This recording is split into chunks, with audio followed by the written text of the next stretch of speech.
Hello les amis, bienvenue sur ma chaîne, bienvenue sur le fabuleux garage de Figouille. Aujourd'hui, on travaille à nouveau sur la pagode qui est derrière moi. On a précédemment changé le tendeur de chaîne et la chaîne de distribution. Je vous remets la vidéo au-dessus. Et aujourd'hui, on va venir régler les culbuteurs pour essayer de faire en sorte qu'on ait un réglage génial, optimal. Il y a plusieurs sujets pour faire en sorte que la voiture tourne correctement, mais la distribution et les soupapes, les levées de soupapes et leur jeu, c'est donc quelque chose d'essentiel. Aujourd'hui, en fait, je vais vous montrer ça et en fait, je vais vous expliquer que c'est extrêmement simple. Il vous faut simplement un cliquet pour tourner le moteur avec une douille de 27. Ensuite, il vous faut des cales d'épaisseur, bien sûr, et juste après, une clé de 14 pour justement faire le réglage des culbuteurs. Vous allez voir, c'est assez particulier, mais c'est extrêmement simple et c'est surtout essentiel. C'est une maintenance routinière, donc je vous propose aujourd'hui de faire le point là-dessus.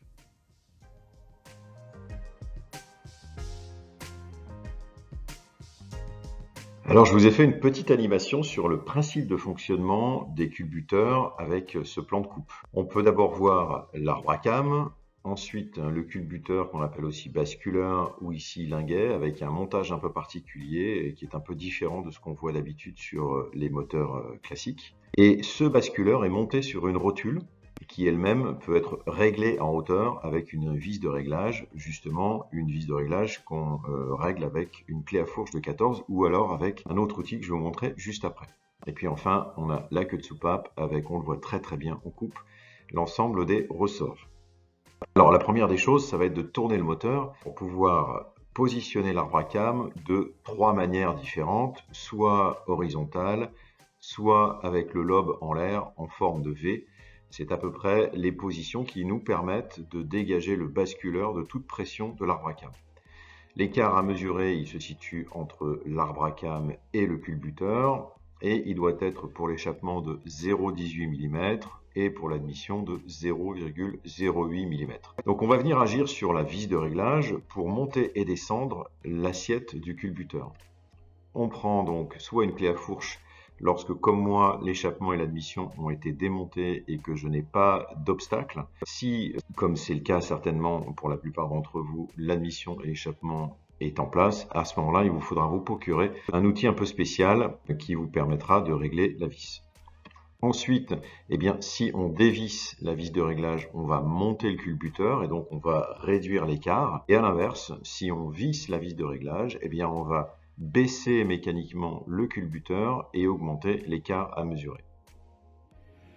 Nous voici à présent devant le moteur et on voit l'ensemble des culbuteurs, autrement appelés basculeurs également. Là, on a la chaîne de distribution. Rappelez-vous, dans la vidéo précédente, on changeait la chaîne et on avait resynchronisé le cycle d'arbre à cam avec le vilebrequin. Aujourd'hui, on va venir modifier ou en tout cas régler l'espace et l'écartement qu'il y a entre la cam et le sommet du culbuteur. Pour ce faire, donc, on va utiliser des cales de différentes hauteurs puisque entre l'échappement et l'admission, eh bien, les valeurs sont différentes. Donc ces valeurs et ce réglage se fait à froid, puisqu'il y a bien évidemment, en fait, il a pour but de tenir compte de la dilatation des métaux lorsque le moteur chauffe. La partie la plus, entre guillemets, technique, si on peut dire ça comme ça, c'est déjà d'identifier les soupapes d'échappement et d'admission. Pourquoi? Pas parce que, évidemment, les réglages sont différents, mais en plus, il n'est pas évident, comme ça, de prime abord, d'avoir l'identification de la soupape d'échappement, parce qu'ici, on est évidemment proche du puits de bougie, mais dans un certain nombre de cas, on n'est pas nécessairement toujours dans une lecture extrêmement simple. Donc, je vous mets ce pattern que vous pourrez réutiliser et on va venir maintenant essayer de régler chacun des jeux de ces culbuteurs. En l'occurrence, ici, l'admission, c'est 0,08 mm et l'échappement, c'est 0,18. Donc, j'ai des cales d'épaisseur, évidemment, de différentes épaisseurs. Et ici, on a une épaisseur de 0,08 et une de 10. Donc, on va pouvoir les superposer pour faire 18 ou alors utiliser celle de 8, de 0,08 pour les soupapes d'admission. On va donc s'occuper maintenant de cette soupape-là.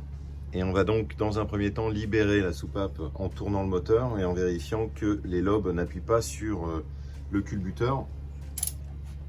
Donc là, je fais tourner doucement.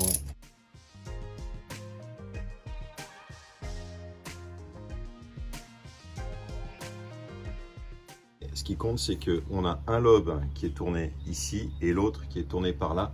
Donc par définition, les deux soupapes sont libérées. Ici, on est sur une soupape d'échappement. Donc l'échappement, je le rappelle, c'est 0,18 mm. Je vais bien superposer mes deux cales. Donc là, j'ai 18, 0,18 plutôt.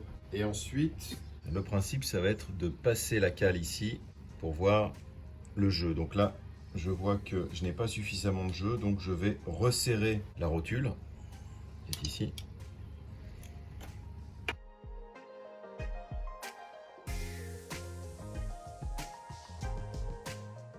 Là, voilà, là ça passe. Donc je vais venir resserrer un petit peu.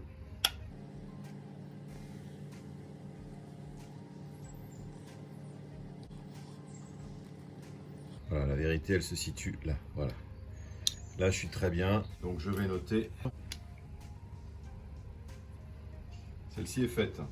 Donc je vais à présent m'attaquer en symétrie à ce basculeur, cette soupape, ou ce culbuteur comme on veut. Mon lobe d'arbre à cam est ici, donc elle est parfaitement libérée. Je vais venir ici mesurer l'écart entre la cam et le haut du basculeur. Et comme il s'agit d'une soupape d'admission, eh bien, il faut que je prenne ma cale de 0,08. Voilà, c'est celle-ci. J'ai également la clé à fourche de 14. Et là, je vois que je suis extrêmement large. Donc, je vais devoir dévisser pour remonter le culbuteur.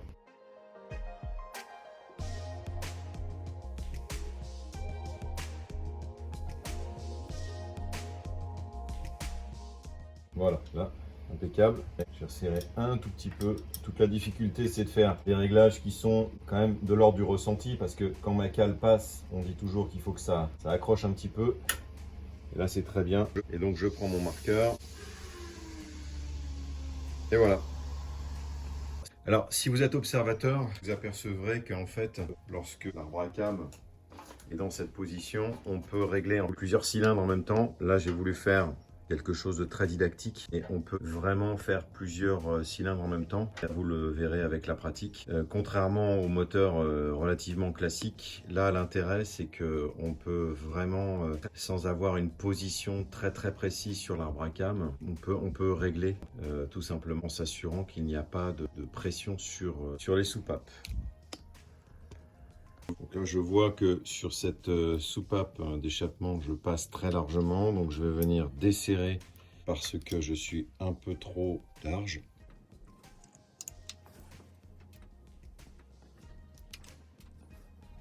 Voilà, là on passe et ça accroche un tout petit peu et c'est normal. Voilà. Là j'ai coincé ma cale, donc c'est trop. Là je suis bon. On voit bien que ça accroche un peu, mais ça passe quand même. On passe bien, on passe ce qu'on appelle, on passe gras. Voilà. Et donc, si je repasse ma cale de 0,8, là aussi, on voit que ça passe et ça accroche un petit peu, donc c'est parfait. Mes deux premières soupapes sont réglées. Je mets un petit point blanc pour dire que, hop, celle-ci est faite. Et je passe à la suite. Je vais maintenant m'occuper de celle-ci, donc à nouveau, je vais tourner mon moteur.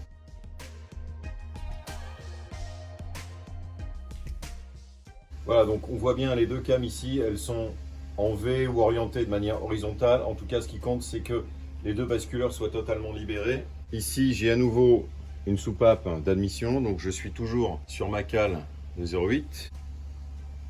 Donc là, s'il y a beaucoup trop de jeu, donc je vais dévisser.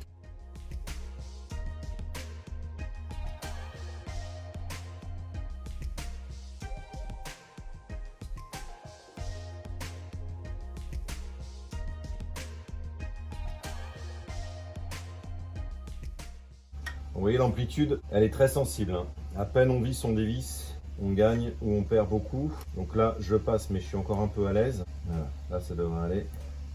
Là, je passe, mais j'accroche légèrement, donc c'est ce qu'il faut. Hop, ça c'est fait. Et en même temps, on constate, donc évidemment celle-ci est libérée aussi puisque la cam est vers le plafond. Je pourrais presque me permettre de régler également celle-ci, puisque on a une cam horizontale. Je vais voir si je passe ma cale. Oui, on la passe très facilement. Donc ça veut dire qu'elle est libérée. Et je vais pouvoir aussi régler cette partie-là. Il va falloir réduire le jeu. Donc réduire le jeu, ça veut dire dévisser la rotule.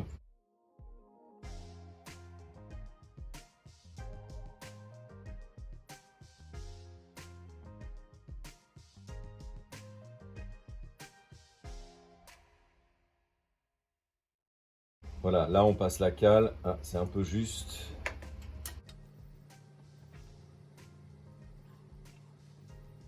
Voilà, là on est bien.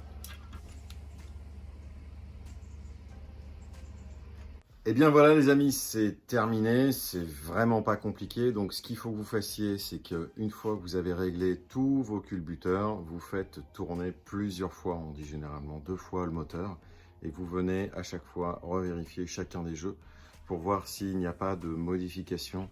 Si à un moment, et c'est souvent le cas, vous dites ah là je passe plus facilement ou je passe moins bien, vous venez faire encore un petit réglage aux petits oignons pour faire en sorte que tout soit nickel. C'est pas compliqué, il faut peu d'outillage, on peut prendre son temps et encore quelque chose qui est nécessaire pour que nos pagodes fonctionnent correctement. Donc n'oubliez pas, abonnez-vous, commentez, partagez si vous le souhaitez et moi je vous dis à très bientôt. Salut!